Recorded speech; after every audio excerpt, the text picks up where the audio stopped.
kokot a jebať slušnejšími výrazmi. Ako by si mi pomohla?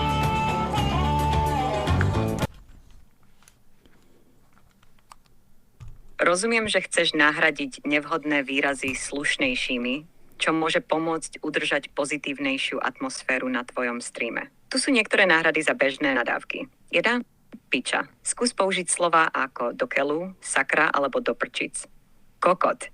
Nahradiť môžeš slovami ako blázon, hlupák alebo nešťastník. Jebať. Použij výrazy ako kašľať na to, nechať tak alebo ignorovať. Skús si pripraviť zoznam takýchto náhrad, aby si ich mal na pamäti, keď sa ocitneš v stresovej situácii.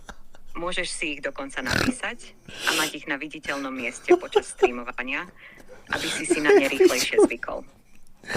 Ak by si chcel, môžeme vymyslieť viac konkrétnych náhrad alebo stratégie, ako tieto slová zaradiť do